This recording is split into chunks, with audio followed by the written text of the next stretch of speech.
cantando. Después al final cantamos Roca Eterna. El Sermón del Monte, ¿qué capítulo es? 5, 6 y 7. Mateo 5, 6 y 7. No se olvide, el Sermón del Monte está en Mateo capítulo 5, capítulo 6 y capítulo 7. En ese tiempo, o en este tiempo de enseñanza aquí al frente los domingos, vamos a estar pensando en este sermón. Puede llevar variado tiempo. Pero habíamos hablado, sí, que el Señor en su momento dice, si vas al capítulo allí 5, para poder recordar sus palabras, dice que viendo la multitud que hace, sube al monte, ¿sí?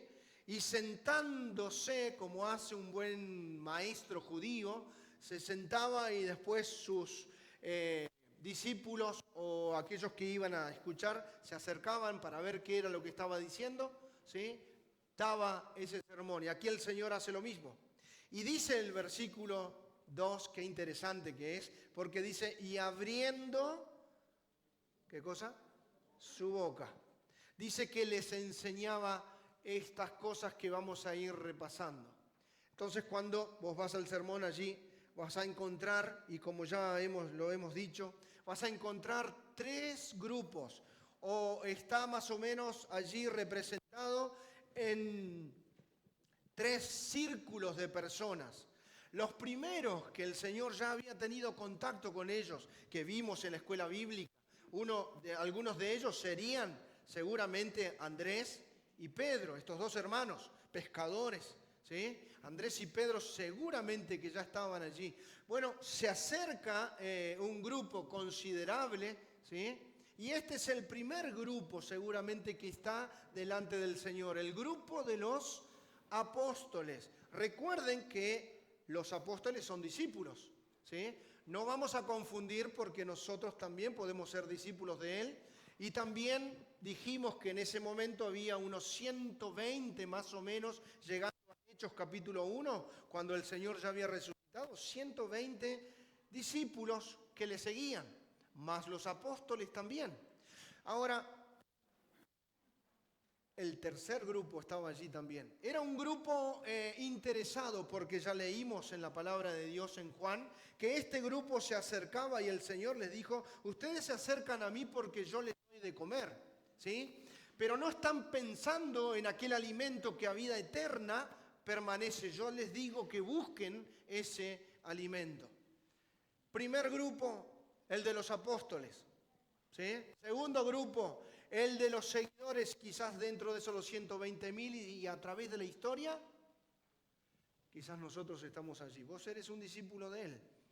Y también tenés aquellos interesados que vienen por beneficio, vienen porque están recibiendo de Él, pero no se comprometen con Él, porque ser un discípulo es como pudo leer nuestro hermano Julio en la cena, ¿sí? Hay un compromiso mayor allí, entrega su vida para poder ser utilizada por el Maestro, que quiere decir, y estamos hablando de Jesús.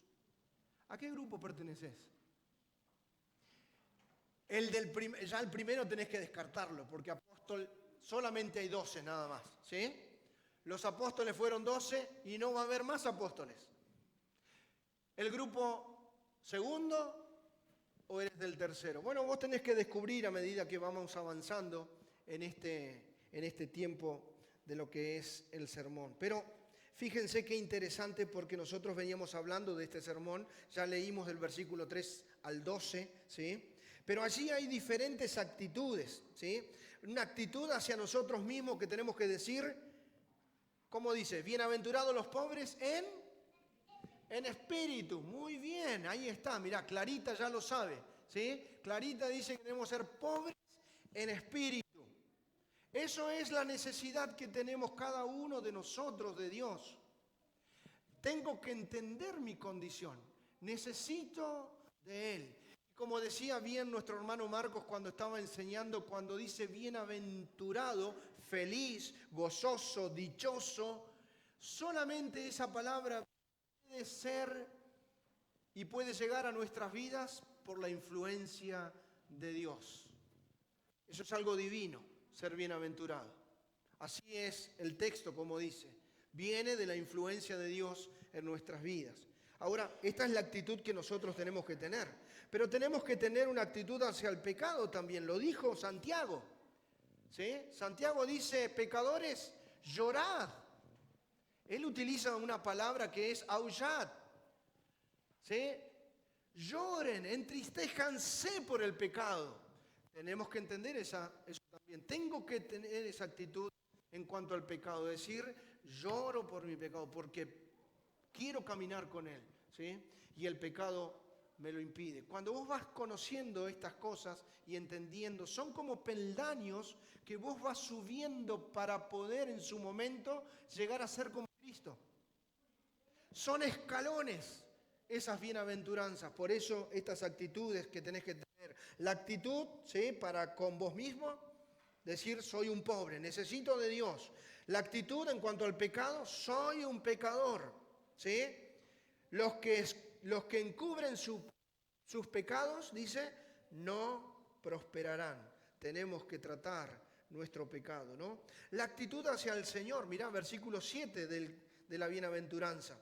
Bienaventurados los misericordiosos.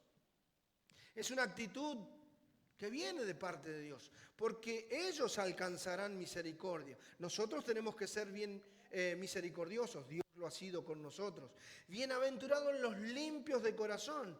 Cuando Cristo llega a tu vida, te limpia, ¿sí?, el corazón y tenés una condición para estar en esto que ahora le vamos a llamar intimidad, porque es lo que está buscando el Señor, intimidad. Tenés también esta actitud hacia el Señor, versículo 8, bienaventurados los limpios de corazón, versículo 9, bienaventurados los pacificadores, porque a ellos ¿cómo les será llamado? Hijos de Dios. Sos un bienaventurado y Dios va a estar influenciando en tu vida cuando querés ser un pacificador. Esta es la actitud hacia el Señor. Pero tenemos que tener una actitud hacia el mundo.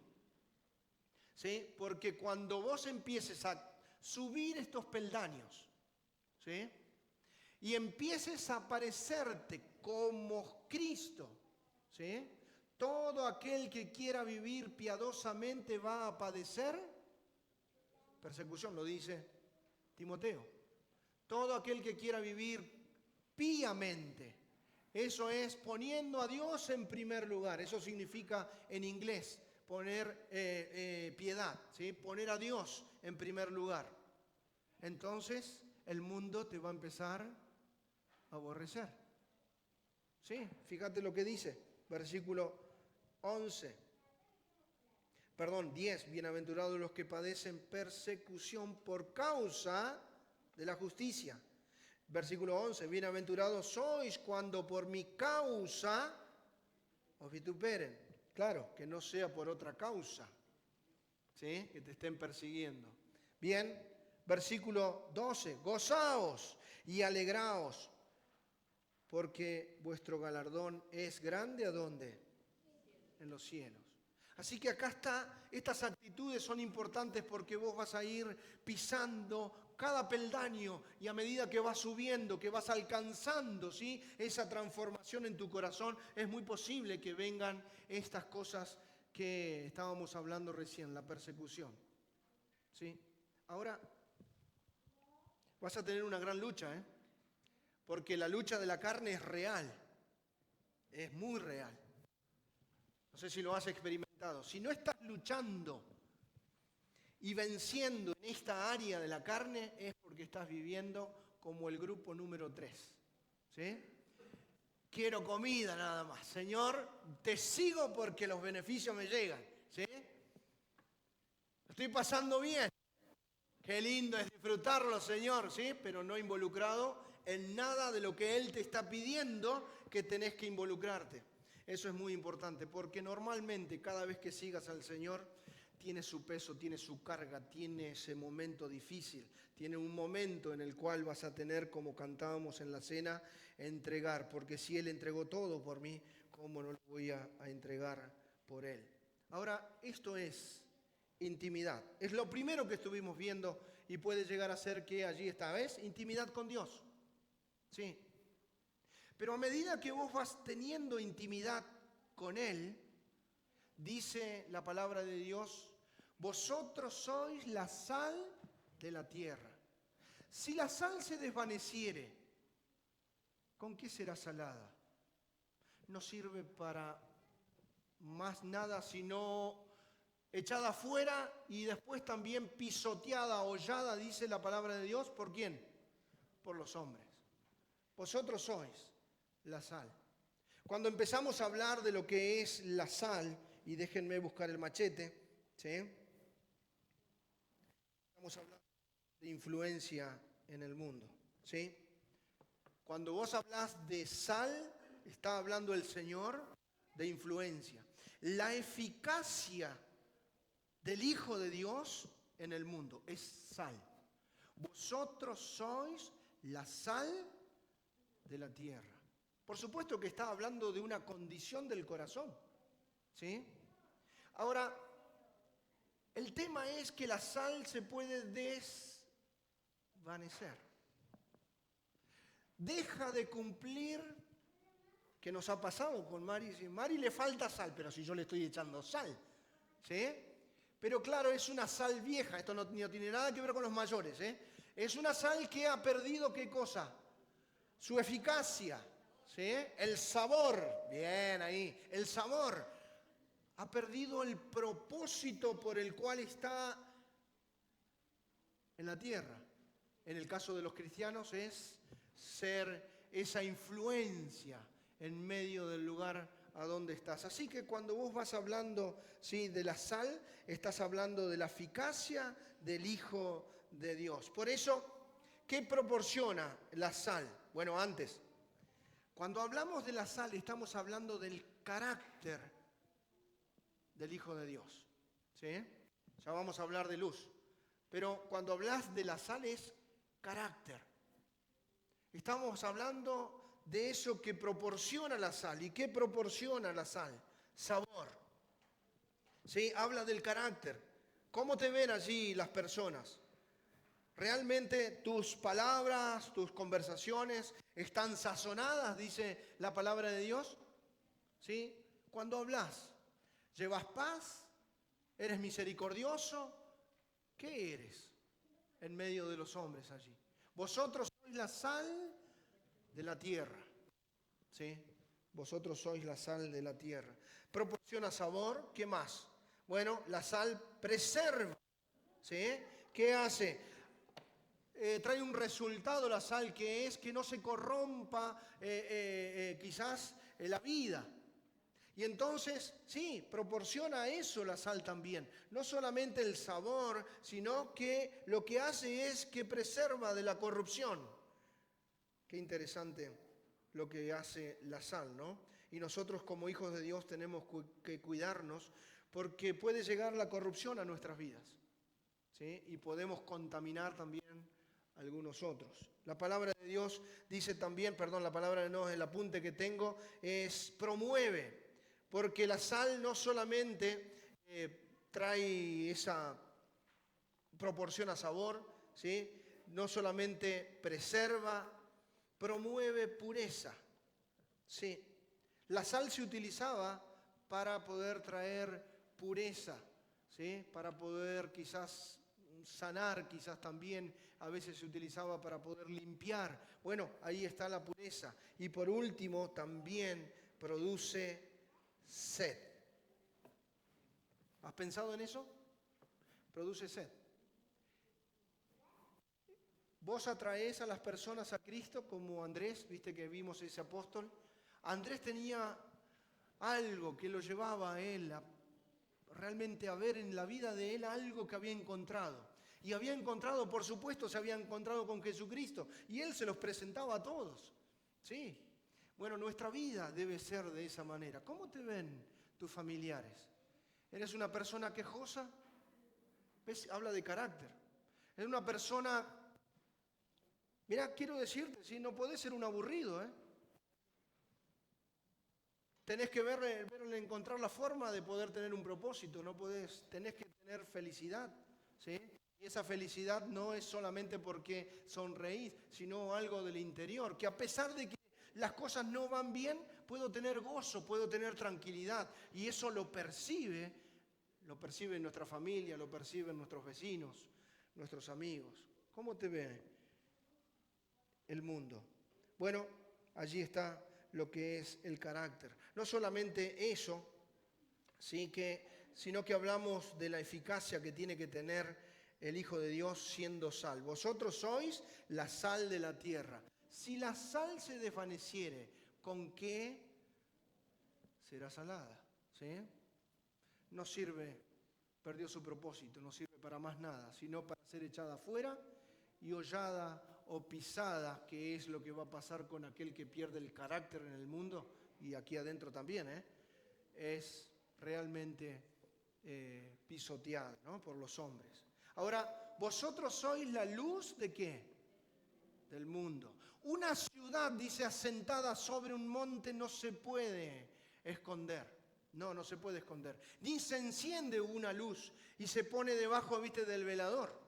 Debajo del almud, dice allí la palabra de Dios. Sino sobre, ¿qué cosa? Sobre el candelero, y alumbra a todos los que están en casa. Así alumbre vuestra luz, dice el Señor, ¿sí? Y los hombres puedan ver todas las obras que ustedes hacen y glorifiquen a vuestro Padre que está ¿dónde? En los cielos. Eso es ser luz. Sal habla del carácter, luz habla de posición, ¿sí? Habla de posición. Y bueno, si vos no estás caminando en estos peldaños para subir y crecer y cambiar el carácter, y para que tu posición en el mundo y en el lugar a donde estés pueda ser realmente una luz, va a ser muy difícil que puedas manifestar a Cristo en toda su plenitud. Allí está la palabra de Dios, y por eso nos va ayudando a comprender qué es lo que es la eficacia de los hijos de Dios. Perdemos el propósito, pero podemos perder nuestra posición dentro de lo que es el mundo. Bueno, vamos a fijarnos, a recordar, ¿sí?, porque el horario también corre, pero recuerdan a Lot, ¿sí? Afligía su alma justa. ¿A dónde? Fuera de los propósitos de Dios. Allá se había ido a Sodoma y a Gomorra, y donde el lugar iba a ser destruido. Su familia fue destruida allí. Lot, sí, es un salvo, pero perdió esa posición, ¿sí? Perdió esa posición. Vamos a leer Juan, capítulo 8. Juan, capítulo 8. Vamos a leer allí en el versículo 12. Juan, capítulo 8, el versículo 12, y la palabra de Dios nos lleva a pensar en esto. Otra vez Jesús les habló diciendo: yo soy la luz del mundo. El que me sigue, ¿qué pasa? No andará en tinieblas, sino que tendrá la luz de la vida. Así que cuando vos vas pensando en esta luz, que cuando el Señor me dice vosotros sois la luz del mundo, es porque estás, ¿qué haciendo? Le estás siguiendo a Él. El texto es muy claro y dice, otra vez Jesús les habló diciendo: yo soy la luz del mundo. O sea, vive en tu vida, en tu interior. Y después dice: el que me sigue no andará en tinieblas, sino que tendrá la luz de la vida. Miren, no es reflejar, ¿sí? A ver si estoy diciendo bien. ¿Sí? No es reflejar, sino que viene desde el interior. ¿Sí? Viene desde el interior y brilla en nuestros corazones. Eso es lo que dijimos en 2 de Corintios. Así que vive en nuestro interior y Él empieza a obrar en nuestras vidas y llevamos luz. No es nuestra luz. Y Juan lo decía: yo no soy la luz, Él es la luz. Entonces, aquí es a donde nosotros pensamos en esta posición que tenemos como lámpara. Versículo Efesios capítulo 5. Busque allí de la palabra de Dios. No pierda el sermón, Efesios, el capítulo 5. Vamos a leer en el versículo 8. Efesios 5, 8. Y dice de esta manera, qué lindo es recordar que acá en este capítulo habla de ser imitadores de Dios como hijos amados, ¿no? Y habla de la luz, como los hijos de luz. Versículo 8, ¿qué dice? Porque en otro tiempo erais tinieblas, mas ahora ¿qué sos? Sos luz en el Señor, ¿sí? Presta atención, ¿eh? Sos luz en el Señor. Andad como hijos de luz. Qué importante es poder tener presente esto también. Así que allí está, ¿sí? Venimos hablando de esta influencia del Hijo de Dios, de la eficacia del Hijo de Dios en el mundo. Somos sal, habla del carácter. Somos luz, habla de mi posición. ¿Y qué dirá Filipenses? Que hemos hablado bastante de estos versículos, ¿no? Filipenses, el capítulo 2, allí en su versículo 15 al 16.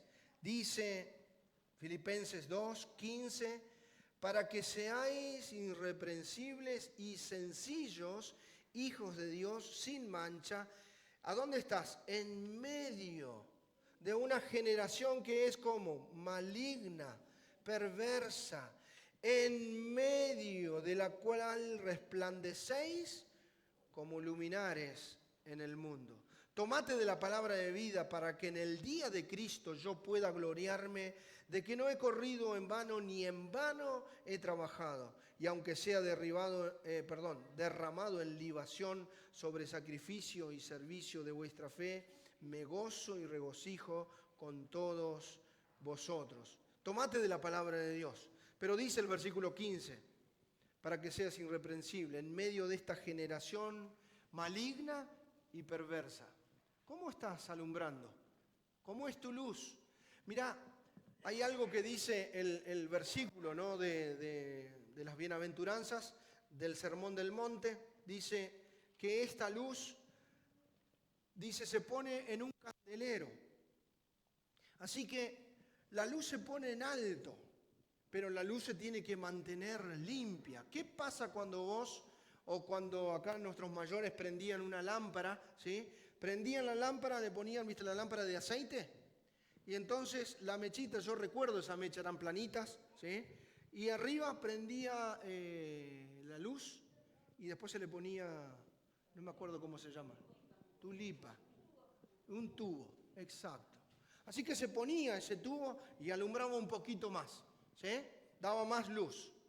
Pero de vez en cuando teníamos que ir y cortar. El Gardel ya me está mirando, dice, esto es lo que usaba yo en el campo. Cortábamos en la parte de arriba, que era el carbón, lo sucio, el tiñe, todo lo que era feo. Se limpiaba esa tulipa, si no recuerdo mal, o ese tubo, ¿sí? Para que pueda brillar más. Bueno, esta es la tarea que tenés que hacer, ¿sí? Tenés que limpiarte más, tenés que trabajar en tu vida en esas cosas muertas que ya han sido quizás quemadas por el diario andar y de la carne, y puedas vivir para Cristo, puedas alumbrar para Él. ¿Cómo vas a alumbrar? A ver, con el aceite. ¿El aceite qué es? ¿Símbolo de qué? Símbolo del Espíritu Santo. Así que tenés que dejarle obrar a Él, ¿eh?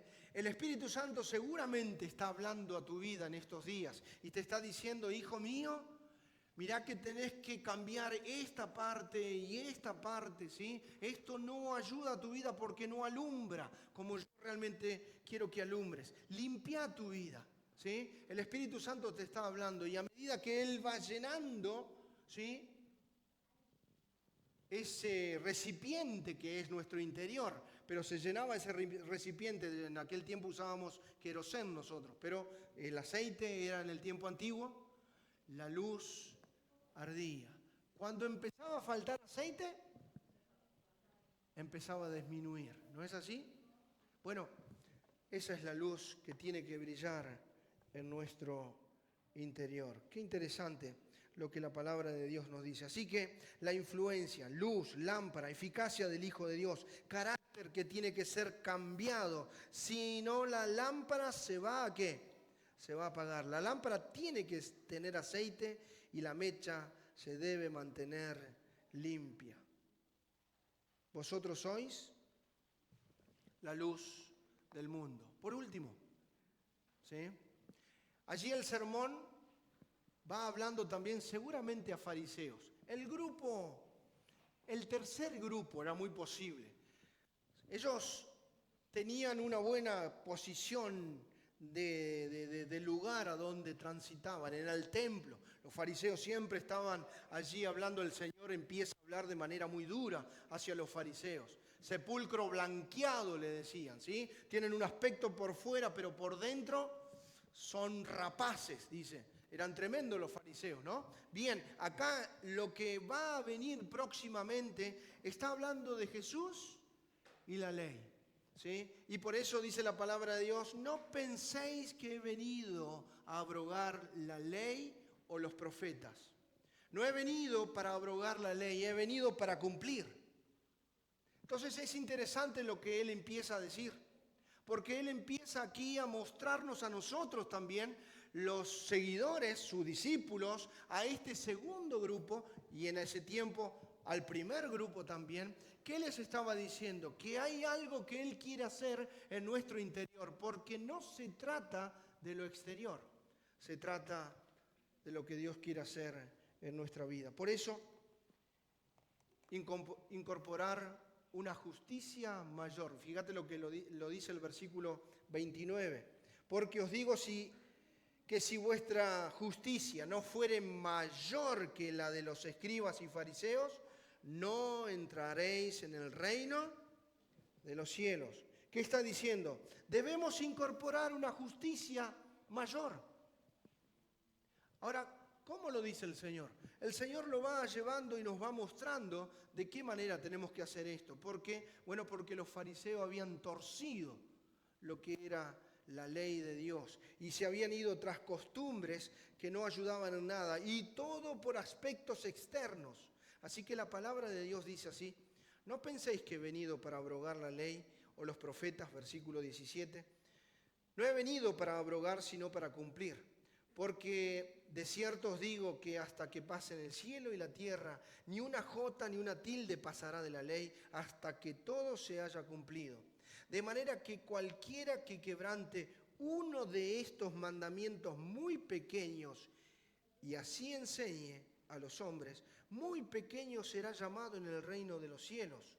Más, contraste, cualquiera que los haga y los enseñe, este será llamado grande en el reino de los cielos. Porque os digo que si vuestra justicia no fuere mayor que la de los escribas y fariseos, no entraréis en el reino de los cielos. ¿Recuerdan lo que es el reino de los cielos? Es este reino que vino del cielo. Vino a mostrarse aquí a este mundo, ¿sí? Vino a los suyos, pero los suyos no le recibieron. Estamos hablando del pueblo judío, ¿sí? Mas a todos los que le recibieron, a ellos les dio potestad de ser hechos hijos de Dios y herederos.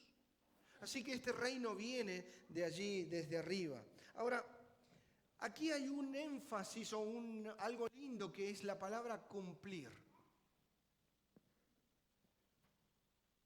Podemos cumplir la ley.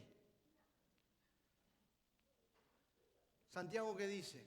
Que si la quebrantamos en un punto, nos hacemos culpables de toda la ley. ¿Sí? Es más, el Señor agrega acá, si vos quebrantás un mandamiento muy pequeño, ¿sí? Hay varios ejemplos que da el Señor Jesús, pero muy pequeños, ¿sí? Y enseñas. No puede ser así. Eres el menor en el reino de los cielos. ¿Sí? Ahora, si vos hacés y enseñás, entonces eres grande en el reino de los cielos. ¿Cuál es el problema nuestro? Es que no podemos cumplir la ley. ¿Sí? Siempre vamos a quebrar la ley en algún punto. ¿Sí? Es más, el Señor Jesús lo dice muy claro y se está refiriendo a Él y dice que Él no ha venido a abrogar. Ellos pensaban que venía a quitar la ley. No, Él vino a cumplir la ley y le agrega, o los profetas, eso es el Tanaj. El Tanaj tenía que ver con los 5 primeros libros, ¿sí? Tenía que ver con los profetas y tenía que ver con los libros sapiensales o los libros Salmo, Job y todos aquellos libros que habíamos mencionado en la escuela bíblica. Así que el Señor vino a cumplir eso. O sea que la palabra, el Antiguo Testamento, habla ¿de quién? De Él. Y por eso la palabra cumplir es llenar. Llenar. Y esto al final vamos a poder ver algo porque la palabra cumplir significa llenar. Ahora, dice que no va a terminar el cielo y la tierra hasta que se cumpla todo lo que está en la palabra de Dios. ¿Sí? Quiero que sepas eso. Así que, confiado, tranquilo, todo se va a cumplir. ¿Sí? Y todo va a ir para bien de aquellos que son sus herederos, porque Dios es nuestro Padre. Así que tenemos que estar confiados. Ahora, también llega allí a la palabra de Dios y dice de manera, versículo 19, que cualquiera que quebrante uno de estos mandamientos muy pequeños y así enseñe a los hombres, muy pequeño será. ¿Qué tema es el de la grandeza, no? ¿A quién está hablando aquí el Señor? Está hablando a los fariseos. Está hablando a aquellos que creían en su mente, en su corazón, que como cumplían grandes cosas externas, ellos sí eran vistos por los demás, pero no habían cambiado ¿qué cosa? Su corazón. Y aquí es a donde el Señor viene apuntando. Porque el Señor sabe que la ley fue dada para mostrarnos que la condición de nuestros pecados, o sea, la condición de nuestro corazón, la inclinación que tiene, la debilidad que tiene, no puede cumplir. Entonces necesitamos una justicia mayor que la de los fariseos, que simplemente era algo externo. Tiene que ser mayor. Y Él vino a cumplir, Él lo viene, y le agrego la otra palabra. No solamente significa llenar, sino que Jesucristo lo llena todo. ¿Sí? Lo llena todo. Es interesante porque te podés refugiar en Él. Ahora vamos a avanzar un poquito más. ¿Sí? La palabra de Dios es interesante. Yo quiero que leas, yo les voy a leer de aquí, Romanos, el capítulo 2. ¿Sí? Romanos, el capítulo 2. Yo sé que esta es una versión diferente a la que tienen ustedes, pero va a ayudar un poquito para poder comprender lo que está diciendo. Está hablando Pablo a los judíos. ¿Sí? Cuando habla Pablo a los judíos, le dice así: tú que te llamas judío, confías en la ley de Dios y te jactas de tu relación especial con Él. Tú sabes lo que a Él le agrada y sabes bien qué es lo correcto, porque se te ha enseñado la ley. Estás convencido de que eres guía para los ciegos y luz para los que andan perdidos en la oscuridad. Piensas que puedes instruir al ignorante y enseñar a los niños los caminos de Dios, pues estás seguro de que la ley de Dios está de pleno conocimiento y toda la verdad. Ahora bien, si tú enseñas a otros, ¿por qué no te enseñas? Es muy fuerte esto, ¿eh? ¿Por qué no te enseñas a ti mismo? Cuando yo lo leía en la semana pasada, yo digo, Señor, examina mi corazón, en el Salmo por allí, ¿no? Señor, examina mi corazón y ve si hay algo malo que hay en mí, porque necesito estar en condición correcta delante tuya. Ahora sigue diciendo, predicas a otros que no se debe robar, pero tú robas.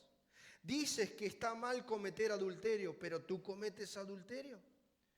Condenas la idolatría, pero tú usas objetos robados de los templos paganos. Aplícale allí cualquier mandamiento pequeño, como dijo el Señor. ¿Sí? Es más, no te vayas a pensar tanto en los 10 mandamientos. Pensá en los 2 que te resumió el Señor Jesús. ¿Qué te dijo el Señor Jesús? Amarás al Señor tu Dios con todo tu corazón, con toda tu fuerza, con toda tu alma, con todo tu ser. El segundo mandamiento es muy sencillo también. ¿Amarás a quién? A tu prójimo, como a ti mismo. Allí se resume toda la ley. Esto es lo que está diciendo aquí Pablo también. Versículo 23. Te sientes muy orgulloso de conocer la ley, pero deshonras a Dios al quebrantarla. No es extraño que las Escrituras digan: los gentiles blasfeman el nombre de Dios por causa de ustedes. La ceremonia judía de la circuncisión solo tiene valor si obedeces la ley de Dios, pero si no obedeces la ley de Dios, no estás en mejor condiciones que un gentil incircunciso. Y si los gentiles obedecen la ley de Dios, ¿acaso Él no los considerará su propio pueblo? De hecho, los gentiles incircuncisos que cumplen la ley de Dios los condenarán a ustedes, judíos que están circuncidados y tienen la ley de Dios, pero no la obedecen, pues no es un verdadero judío solo por haber nacido con padres judíos, ni por haber pasado por las ceremonias de la circuncisión. Y aquí viene lo interesante. No, un verdadero judío es aquel que tiene el corazón, ¿cómo? Recto para con Dios. La verdadera circuncisión no consiste meramente en obedecer la letra de la ley, sino que es un cambio en el corazón, producido por el Espíritu de Dios. Una persona con un corazón transformado busca la aprobación de Dios, no la de la gente. Y esto es lo que está diciendo el Señor aquí en el Sermón del Monte, en esta parte, hablando de la ley, ¿no? Él está buscando incorporar una justicia mayor en nosotros. Y esa justicia mayor es Él, que lo llena todo. Él es el que lo llena todo. ¿Sí? ¿Cuántas veces nos esforzamos para vivir, ¿no? Así que la palabra de Dios allí, y quizás allí atrás va a decir cumplir, llenar. Jesús lo llena todo hasta desbordar lo que la ley y los profetas dicen de Él. ¿Por qué? Porque Él cumplió cada parte de la ley. Él es nuestro Salvador, ya no se necesita ley. Él es para nosotros la ley incorporada en medio de nuestros corazones. Mirá, quiero que vayas a Hebreos capítulo 7. Me faltan 5 minutos. Hebreos capítulo 7. 5 minutos y terminamos con Roca Eterna hablando de la palabra de Dios, ¿no? Viste que ellos decían, los judíos, de que Él venía para abrogar la ley. Bueno, vas a encontrar aquellos que son adventistas, ¿sí? Y algunos otros, Hebreos capítulo 7, ahora les digo el versículo, también ellos dicen, ahí está, ¿ves? Jesús vino a cumplir la ley, así que nosotros también tenemos que cumplir la ley. Pero ahí dice cumplir la ley o los profetas, ¿sí? Y a la misma vez, la ley, mirá lo que dice de la ley aquí, en el versículo, en adelante, versículo 11 del capítulo 7. Si pues la perfección fuera por el sacerdocio levítico, porque bajo él recibió el pueblo la ley, ¿qué necesidad habría de que uno se levantase... ¿Qué necesidad habría aún de que se levantase otro sacerdocio según el orden de Melquisedec y que no fuese llamado según el orden de Aarón?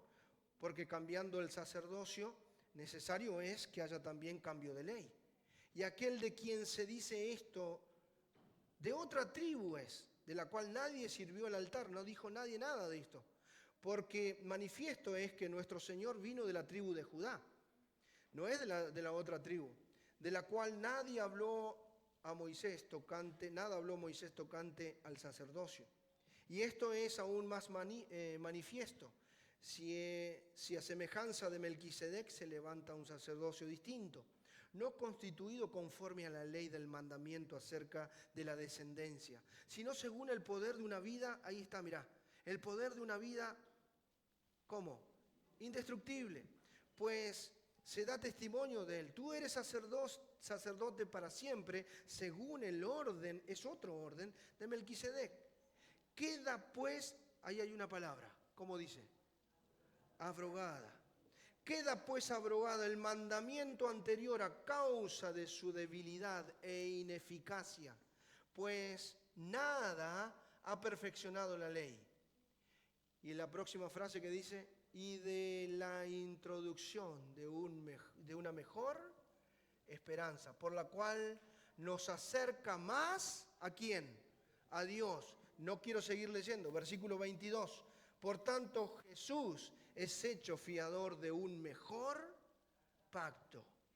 Qué interesante, ¿no? Introducir. Es la misma palabra, ¿sí?, que veníamos mencionando. Incorporar una justicia mayor. Mirá, quiero decirte que si no tienes una justicia mayor como la de Jesucristo, es necesario que recibas a Jesucristo.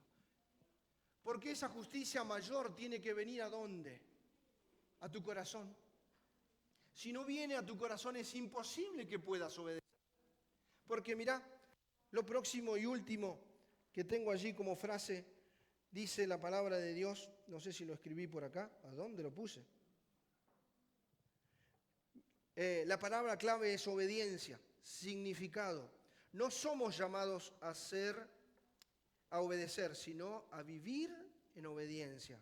Escuchá, no somos llamados a obedecer, sino a vivir en obediencia. ¿Por qué? Porque es muy posible que nosotros pequemos próximamente, pero al ser llamados a vivir, siempre estamos tratando con nuestro corazón para poder estar a cuentas con Él.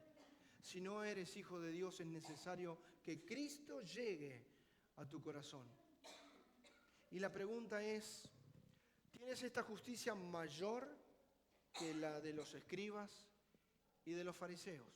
No con una apariencia externa, sino con una transformación, que es lo próximo que viene, interna. Él lo llena todo. Esa palabra me gusta. Porque lo que está tratando de hacer Dios es llenar, ¿qué cosa? Tu vida, ¿sí? Él quiere llenar cada vez, tomar el control de tu corazón. Él lo quiere llenar todo. Y no solamente eso.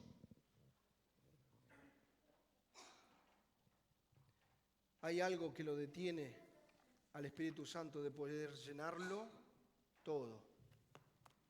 Es nuestra situación de pecado, nuestro orgullo, nuestros deseos de poder andar como nosotros queremos, y por eso no puede llenarlo todo. Vamos a terminar cantando, le voy a pedir a mis hermanos que se puedan acercar.